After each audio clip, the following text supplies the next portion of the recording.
Welcome to a second tutorial, this time on structural repairs. This time we've got an Optimist centreboard. So the classic damage from hitting the bottom, chunk out the trailing edge, perhaps a bit smaller on the leading edge. So the first stage is to clean up all the damaged area. Rasp.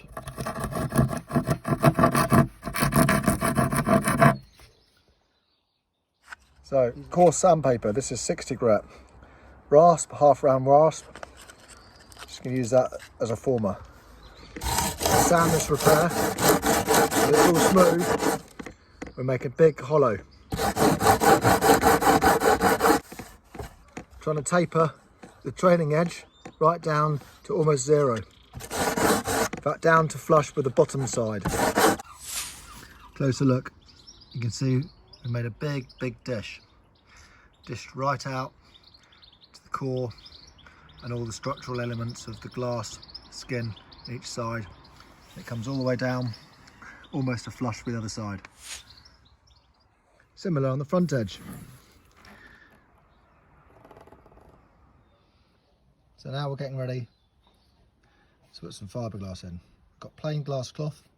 This is about 200 grams a square metre.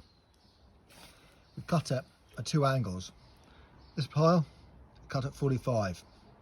That's the little slot you can see cut out of the cloth there.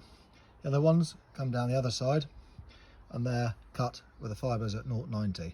So fibres at 0.90, fibres at 45. And we've cut them into sort of fairly irregular shapes, although a lot of triangles in the 0.90, squares, rectangles, and then we're going to lay those in a sort of haphazard fashion into the hole here. Okay, we're going to use epoxy resin. Check the mix ratio, 5:1 by volume. So check that. Now you could have fancy, you could have syringes, you could have scales, you could have a whole manner of technical devices, but we're trying to keep this real simple. Working out the garden. Mixing pot, small cup, protective gloves. I'm going to count. 5. Hardener. Epoxy is a chemical reaction. That means the ratios need to be exact. 5:1. More hardener does not make it go off faster.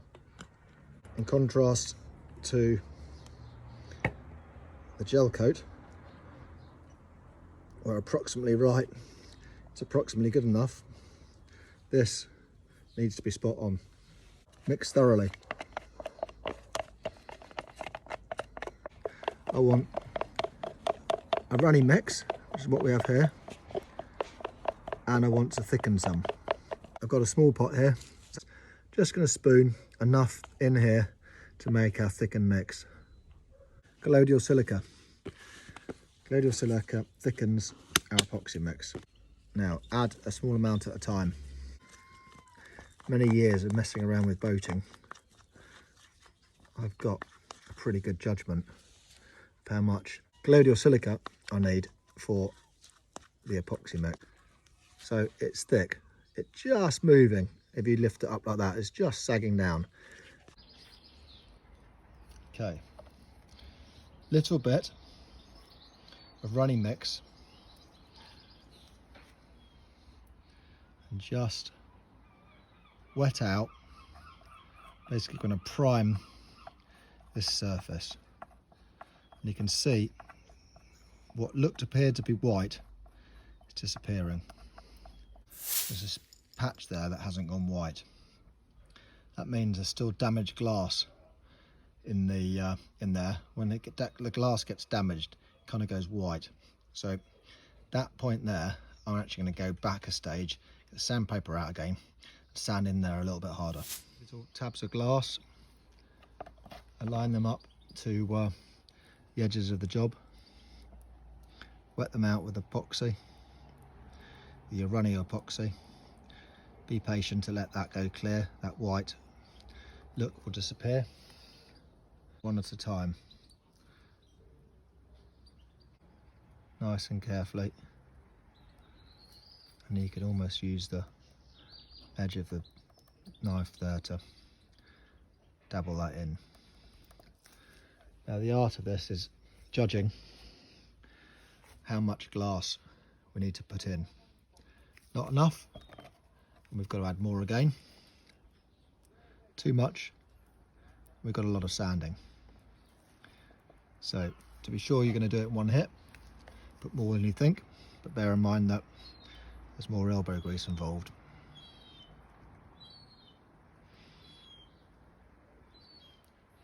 Not.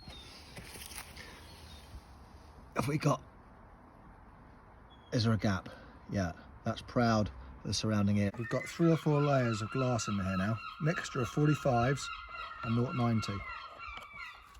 I'm really careful just to manoeuvre the edges of the glass cloth into the edge, around the where the edge of the tape line is. So we haven't got too much overlap in the tape line. Basically we've picked up these little pieces here, we just place them in here so they don't necessarily fill the whole space, but they contribute to filling the space, and each subsequent layer will overlap the next layer alongside. We get a really strong matrix going on here. So take a plastic card. Now it could be a mixing stick, one of the sort of spatulas you get when you buy filler. In this case, it's one of the many uses for an RWA membership.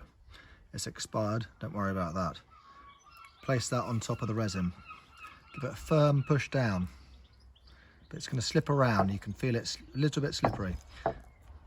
So I'm going to get some tape and just tape that into position. Just like that. Now, good trick here, if you had any, it would be double-sided tape. Double-sided tape around the outside of the repair. Peel the backer off the double-sided tape, stick your card down.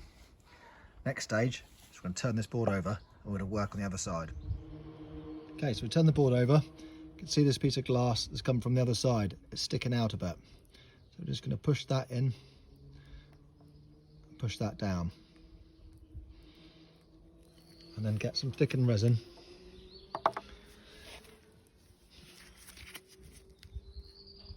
A little bit of thickened resin and pull that into these gaps all around where the join is. Now you'll actually see that it's sort of sitting away from the board, but at the end of this, when we put this side on, we're then going to clamp this together, and when we clamp that up, that's going to pull that in there. We don't want to do that too soon, because if we do it too soon, we'll pull all this material. So you can see it's sticking out behind the centerboard now. That's going to be pulled away from the centerboard, so we want to do that as late as possible. Okay, so now repeat from the other side. So that's taped in place. Come round and see what happens when we squeeze that together. Now, be careful when we squeeze this together, because all this glass and resin could all run out, be pulled this side towards us. So we're just going to tape around the board back onto itself, so we stop that happening. Okay, nothing can pull out of here now. So next stage is spring clamps. Now there's a good chance I'm going to put these on and they're going to slide straight off. So another trick. So there we have it. Ready? So leave overnight. Tomorrow morning I'm going to come back, see what happens. Front edge is a bit easier. You can just fill this with thickened epoxy. First stage you go, as always, is to touch up with some clear unthickened resin as a primer. You should be able to work on both sides at the same time.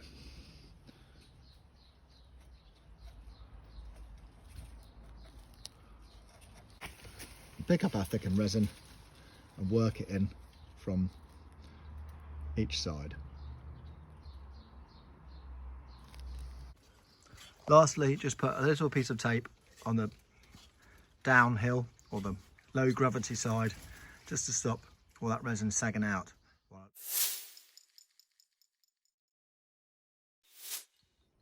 Okay, let's see what we've got. Clamps off.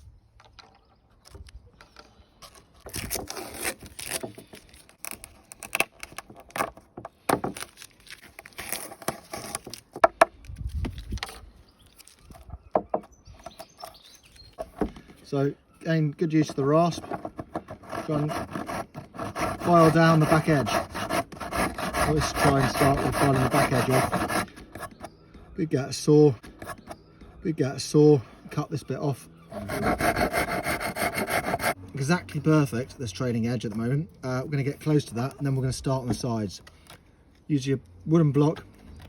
We're on 60 grit sandpaper here, which is quite coarse. Similar to gel coat repairing, circular motion, working on the repair, working out to the surrounding sides.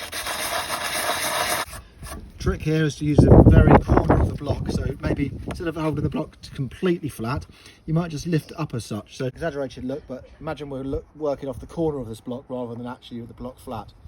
That way you can be a little bit more accurate with the with working to the edge of the repair. Block flat again, working down till all the surfaces are flush, and then flat block against the back edge.